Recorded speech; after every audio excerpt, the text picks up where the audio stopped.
Okay, good morning. Good morning. All right. So Ephesians chapter 6 is the last chapter of Ephesians, and the theme of obedience and submission actually continues in the beginning of this chapter. There was actually a continuation from chapter 5 where it talked about husband and wives, and now it moves on to talk about children and parents, and then bond servants and masters.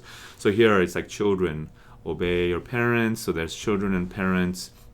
And then there's instructions to the fathers and parents, and then there's bond servants, and then masters, right?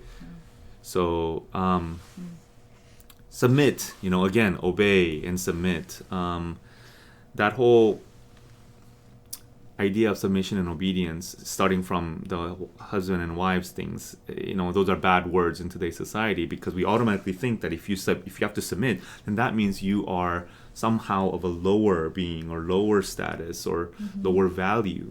So then people go, well, when Bible says wives submit, like, oh my gosh, and get offended and say does that mean women or wives are less valuable than husbands? Or the bond servants should remain in a lower status or remain in this position of servitude. Yeah, and that's what the Bible must mean, and that's how we automatically think.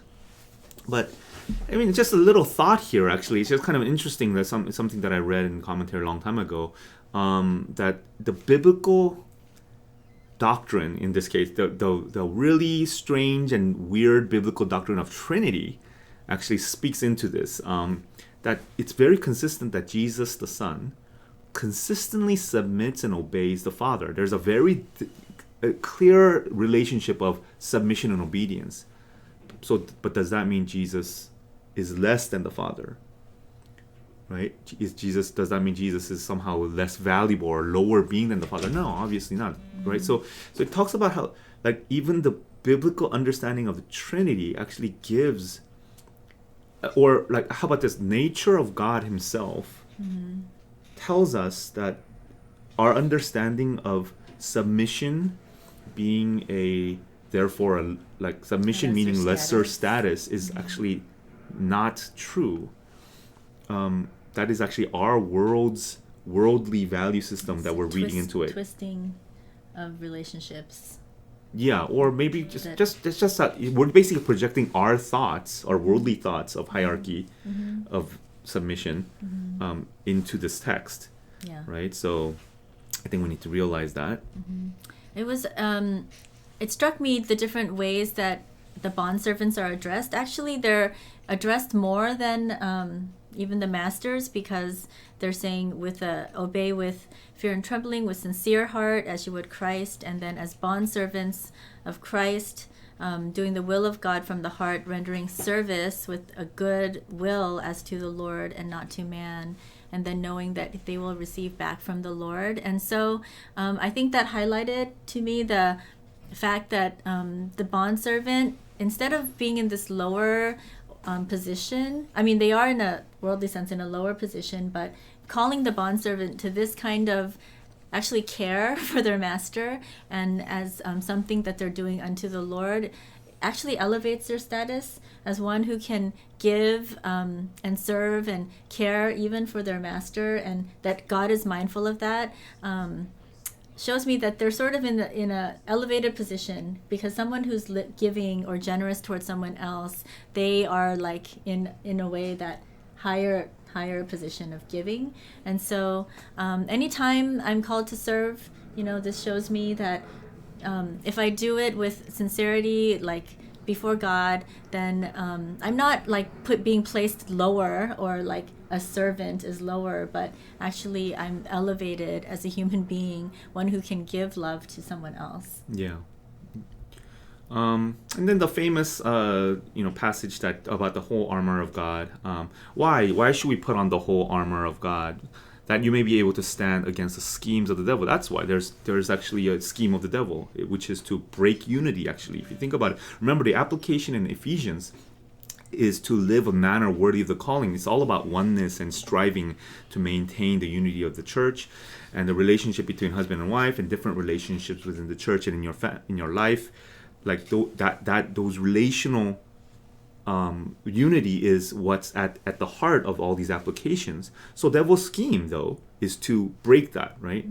Is to say, like, stuff like no one should tell you what to do, and then we go, yeah. Don't submit. You don't have to submit. He goes, yeah, right? And we totally buy By it. appealing to our pride, we're that it we buy into these mantras that tell us not to Yeah. submit. And it's And- powerful.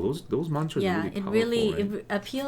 it appeals to us. Like we find them attractive. Like no one needs to tell me what to do. That's right. That makes me feel. That's that right. feels Because so I'm right. God, like. Yeah. So.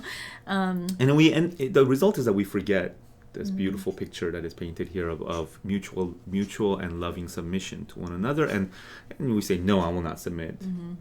And I think the end result is that we end up fighting another battle. Instead of the spiritual battle, we fight for ourselves. We fight for myself. And I was thinking, kind of interesting, just a thought occurred to me that, then I have to put on a different kind of armor.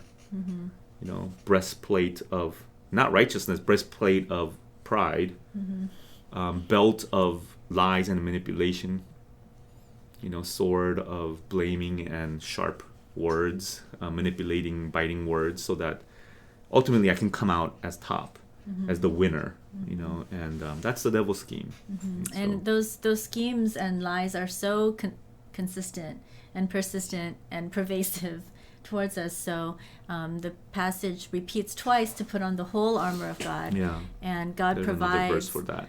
the armor from head to foot to fight against all of these lies. And it says in one verse that we can extinguish the flaming arrows of the devil, but this like armor that you talked about, it's like those arrows are going right through that armor and you're getting shot left and right and you don't even realize it. Yeah. So how flimsy that like so-called armor that we put on is versus the armor of God that he provides. I mean, it doesn't feel flimsy to us because our battle is different, We think, I am like fighting off, with my breastplate of pride and rights. I'm fighting off these people, Yeah, and I'm proving myself right. Yeah. But And that is a Verse that is a 47. battle against the flesh and blood, actually.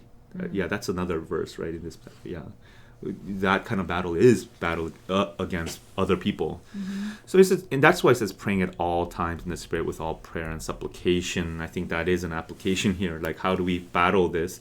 Well, it's a spiritual battle. That's why we've got to pray, and we need to pray at all times with supplication for other people. And I think that really does melt our hearts to love people and bring us out of our desire to just fight for our rights. Yeah. All right. Okay, that's it. Bye-bye. Have a good day. Bye.